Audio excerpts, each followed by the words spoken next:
आपला विशालकाय सह्याद्री म्हणजे महाराष्ट्राचं वैभव. सह्याद्री म्हणजे आपला गौरवशाली इतिहास.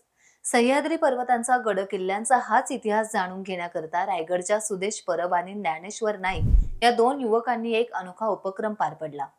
यासाठी सह्याद्री पर्वताचे 1200 किलोमीटरचे अंतर 25 दिवसात त्यांनी पूर्ण केलं आहे. या पर्वत रांगांमधील अनेक अगम्य गोष्टी त्यांनी या 25 दिवसात स्वतः अनुभवल्या.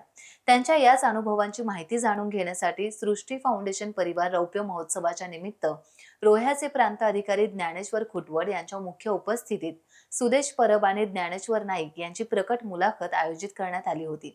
यावेळी उपस्थित तरुणांनी त्यांच्या या प्रवासाची माहिती आणि सह्याद्रीमधील अनेक गोष्टी जाणून घेतल्या.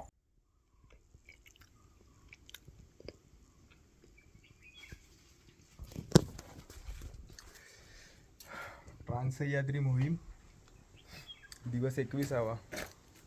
आपण आहोत बरकी डोंगरावरच्या गुहेत.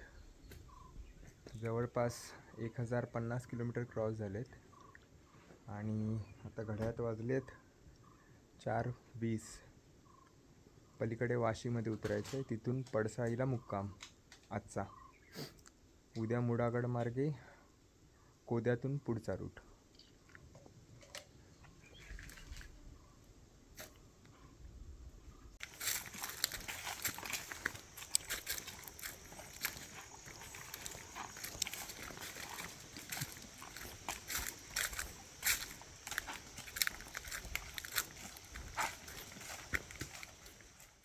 हा माणूस मला समोरून नाही गेला असं ते हायलाइटेड टी शर्ट होतं.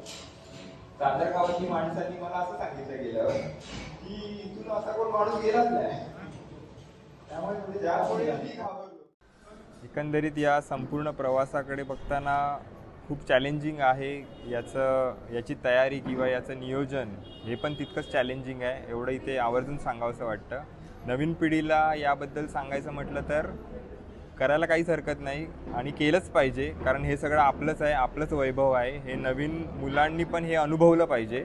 फक्त हे करत असताना आधी तुम्ही त्याचा प्रगल्भ अभ्यास करा, त्याच्याबद्दल पूर्ण माहिती मिळवा, स्वतःचं शरीर त्या दृष्टिकोनातून तयार करा, स्वतःला घडवा तसं, आणि मग हे अटेम्प्ट्स करा की हे विक्रम हे पुढे होतच राहिले पाहिजेत. म्हणजे असं काही नाही आहे की एकाने केलं आणि आपण बघितलं आणि टाळ्या वाजवल्या. तर हे नवनवीन हेच नाही की याहूनही काही वेगळे उपक्रम काय करता येतील किंवा अजून काही त्याच्यातून निष्पन्न करता येईल, तर अशा प्रकारचे उपक्रम नवीन पिढीने केलेच पाहिजेत असं मला वाटतं. करत असताना निष्काळजीपणा असेल तो देखील जीवावर घेतला जातो. कोणती खबरदारी घ्यावी लागते? विशेष करून तरुण रक्त असतं आणि मोठ्या जोशाने ते त्या ठिकाणी गड किल्ल्यांवर जातात किंवा ट्रेकिंग करतात. कोणती खबरदारी घेतली पाहिजे? प्रामुख्याने आपला अनुभव मोठा आहे. नक्कीच सांगायला आवडेल की ज्यांनी अनुभवी ट्रेकर आहेत त्यांच्यासोबत पहिल्यांदा ट्रेक करावा, जेणेकरून त्यांना पण अनुभव येईल आणि त्यांना ट्रेकिंग कसं करावं किंवा ट्रेक कसे करावे, सह्याद्रीत कसं हिंडावं हे समजेल. धन्यवाद. काय आपला एक सल्ला काय असेल या सगळ्या तुमचा अनुभव आणि सल्ला काय असेल? आता अनेक प्रश्न तुमच्यासमोर उपस्थित केले. कसं एकूणच वाटतंय, कुटुंब असेल किंवा ते समाधान काय आहे त्यातून? समाधान सह्याद्रीत फिरल्यानंतर समजतं, त्याच्यामुळे घरात बसून समजणार नाही. त्यासाठी घरातून बाहेर पडणं गरजेचं आहे. सह्याद्री हिंडायला पाहिजे, मग तुम्हाला त्याचं समाधान मिळून जाईल.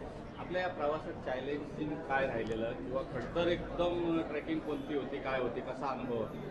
खरंतर ट्रेकिंग म्हणजे दिवसाचं, आता बऱ्याच जणांनी केलं आहे ते एक दिवसाला 25-30 किलोमीटर अंतर पार करून केलेलं आहे.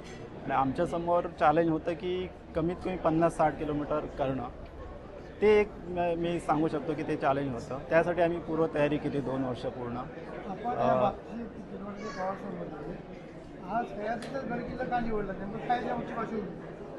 सह्याद्रीचे गडकिल्ले आपण कसं करतो, आपल्या गावा शेजारी जो किल्ला असतो तो आपण बघत नाही आणि आपण बाहेर हिमालयात वगैरे जातो. तर ते आपण शक्यतो आपण जेवढ्या आसपास किल्ले आहेत किंवा सह्याद्री आहे तो अगोदर भटकायचा, हेच मी सांगू शकतो. टाइम्स डिजिटलला लाईक करा, सबस्क्राईब करा, शेअर करा आणि बेल आयकॉन दाबायला विसरू नका. पाहत रहा टाइम्स डिजिटल.